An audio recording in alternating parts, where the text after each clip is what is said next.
નમસ્કાર, જય હિન્દ દોસ્તો. હું બ્રિજરાજ સોલંકી. મિત્રો, દેશની અંદર ફરીવાર નીટનો પેપર લીક થઈ ગયો અને તમામે તમામ 23 લાખ કરતા પણ વધારે વિદ્યાર્થીઓ અને એમના પરિવારજનોની સાથે હું મારી સંવેદના વ્યક્ત કરું છું. મિત્રો, આ પહેલીવાર દેશની અંદર નીટનો પેપર લીક નથી થયો, પરંતુ 2017માં, 21માં, 24માં અને આજે ફરીવાર ચાર વખત આ દેશની અંદર નીટનો પેપર લીક થઈ ગયો. આ કઈ રીતના થાય છે? આ સરકારની અને તંત્રની મિલીભગતથી થાય છે. જે નેતાઓ, જે ભ્રષ્ટ પોલીસ અધિકારીઓ અને લીક માફિયાઓ હજારો કરોડો રૂપિયાનો ધંધો આ પેપર લીક કરીને કરે છે. એમના મામા ફઈના દીકરાઓને ડોક્ટર બનાવવા માટે ગરીબ, પછાત, નબળા, દબાયેલા, કચડાયેલા તમામ સમાજ, જ્ઞાતિ અને ધર્મના જે મધ્યમ વર્ગના લોકોના જે યુવાનો છે, યુવતીઓ છે, દીકરાઓ છે, દીકરીઓ છે, એમનું ભવિષ્ય ધૂંધળું બનાવવાનું કામ કરે છે.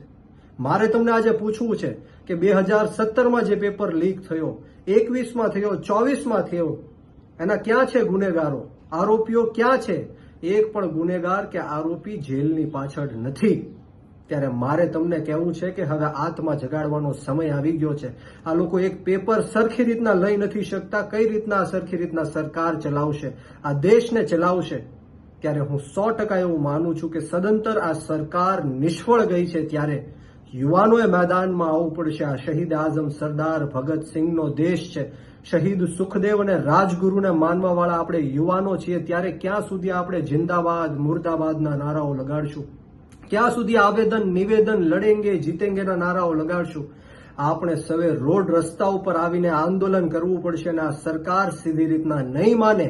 આ સરકાર જન આંદોલનની ભાષા માનવાવાળી સરકાર છે. ત્યારે હું તૈયાર છું, હું તમારી સાથે છું અને આમ આદમી પાર્ટી તમારી સાથે છે. આવો આપણે સૌ સાથે મળીને ભવિષ્યમાં ક્યારેય પેપર લીક ન થાય અને આજે જે પેપર લીક થયો છે એના તમામ ગુનેગારોને અને આરોપીઓને 10-10 વર્ષની સજા ફટકારવામાં આવે એવી સરકારને માંગ કરીએ.